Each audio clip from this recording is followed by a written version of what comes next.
Today we are fixing a bricked BTT Octopus V1.1. I'll show you how to diagnose the power rails, find the short and perform the surgery needed to get it working again. Let's dive into the repair. Everything had been working perfectly. Then right in the middle of a job while probing, my BTT TFT35 screen suddenly went blank. No display, no beeps, nothing. When the machine froze, my first thought was that the screen had just lost connection. I checked the TFT35 cable, but then I noticed the MCU power LED on the Octopus board was completely off, even though the motor and bed power LEDs were still on. At that point, I started checking power. The 24-volt supply was fine, fuses looked good, and I even tried powering the board via USB, but still no response from the MCU. And since the board stopped working right in the middle of a job, it clearly wasn't a firmware or bootloader issue, which is the usual suspect in cases like this.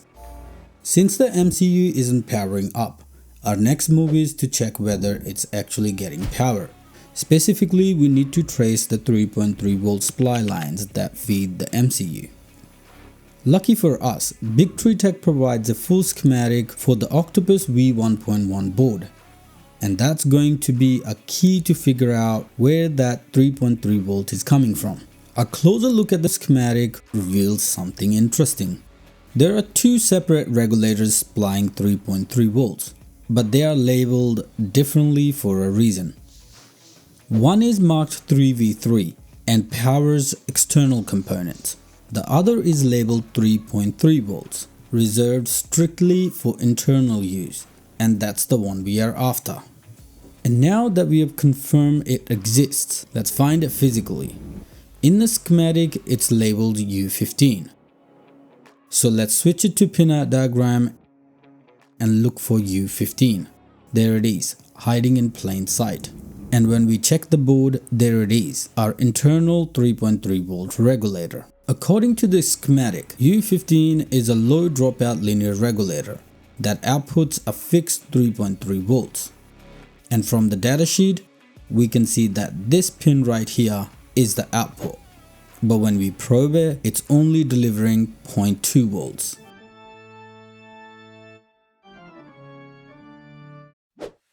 Let's go ahead and pull the regulator. Flux goes down first. Then I'll use hot air to safely remove the regulator without damaging nearby components.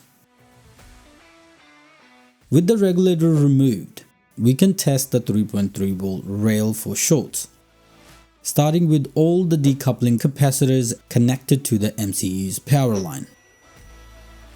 And there it is, a dead short. Since we have confirmed a short on the line, we'll take these capacitors out one by one until the short disappears. That'll tell us which ones failed. One by one, I pulled the caps and checked each for a short, hoping one of them would break the fault.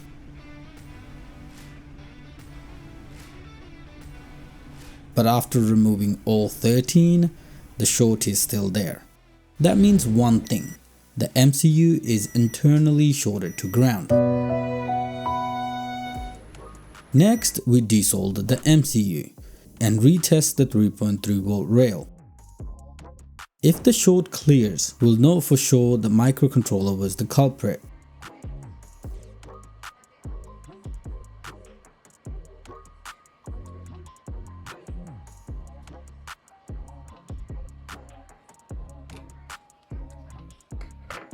With the MCU removed, I checked the 3.3 volt rail again. And guess what? The short is gone. That confirms it. The microcontroller was the fault. Now that we confirmed the MCU is shorted, I'll order a replacement along with a new voltage regulator from DigiKey. It's crucial to get the exact same part for the MCU, or the board simply won't work. And none of this matters without a bootloader. Fortunately, BTT Tech provides one specifically for this MCU on their GitHub. While removing the MCU, one of the pads came loose, and during cleaning, it just came right off. Happens all the time, not ideal but easy to fix.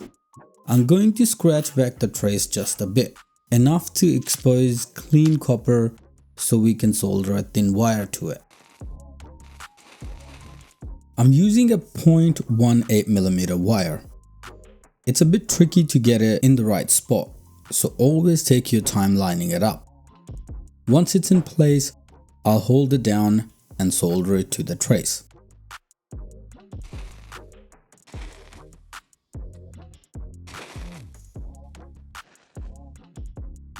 It's really important to clean the area before applying a UV mask.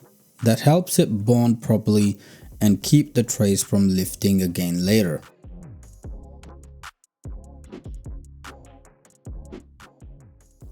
I'm going to nudge the wire gently with my tweezers, just to make sure it's solid.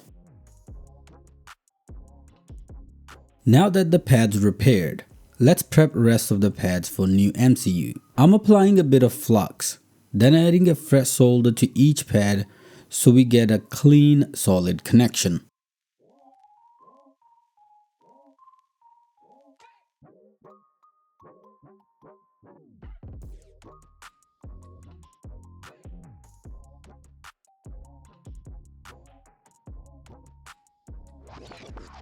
Five days later, the DigiKey package finally showed up. Inside, 3 fresh STM32F446 chips, exactly what I ordered. Let's pick one and get it prepared for install. Next, we need to align the MCU properly. There's a little circle on the chip marking pin 1, and we'll match that with the circle on the board. Getting this orientation right is critical. Everything depends on it. I'm applying a bit of flux to the pads. It helps hold the chip in place just enough while I align the pins. It's also essential for ensuring a strong, reliable connection. Once it's lined up, I'll tack down one corner pin to lock the MCU in position.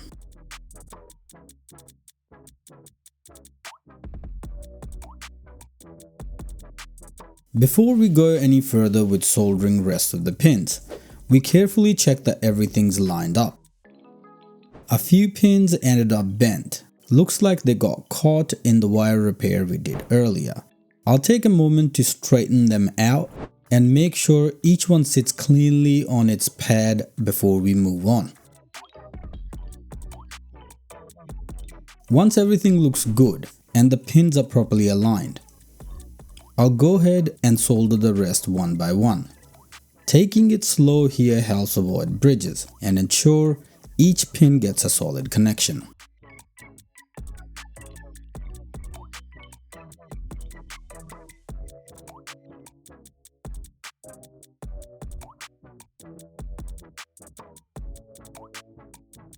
It's important to clean off the flux properly.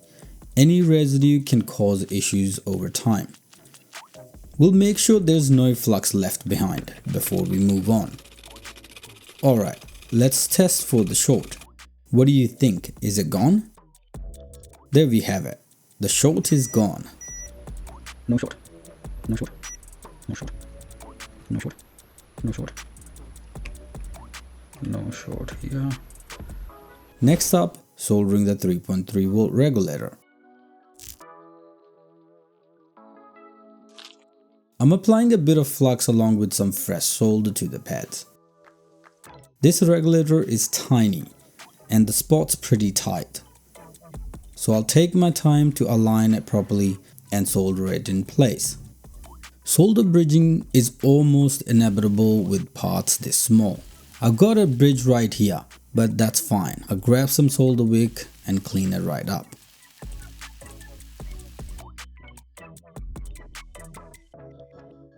Alright, time to clean it up.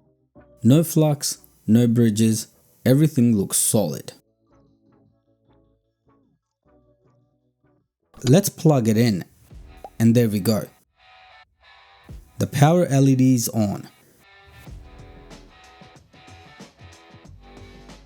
And we got a status LED too. That one's tied directly to 3.3 volt regulator. So if it's lit, we know the MCU is getting power. Now that the hardware is ready, it's time to burn the bootloader to the MCU. We'll use STM32F446ZET6 programmer for this. And next, we'll download the correct hex file from BTT Tech's GitHub. This one's for my MCU. Now that we got STM32F446ZET6 programmer and the hex file ready, it's time to put the board into DFU mode. First, I'll install the boot jumper to force the MCU into bootloader mode. Then, I'll plug the USB cable and hold the reset button right next to the USB-C port for about 5 seconds. Once that's done, we can fire up STM32F446ZET6 programmer and connect to the board. For the connection type, we'll choose USB. If it's not recognized right away, we can hit the refresh button. Once you see USB 1 show up in the port section, we'll hit connect and link up with the board. With the MCU connected, all we need to do is load the hex file and click download. It'll take a few seconds. Then you'll see a message saying the file download complete. At that point, we can safely disconnect. Now that the bootloader is on the chip, all we need to do is drop the firmware.bin file onto the board and power it up. If the status LED starts blinking, that's our confirmation. The firmware uploaded successfully. And there it is. The status LED is blinking. That means the firmware is in and everything worked. Success. Now let's drop the board back into the machine so you can see it actually running. With the board installed, let's power up the machine and make sure everything responds the way it should.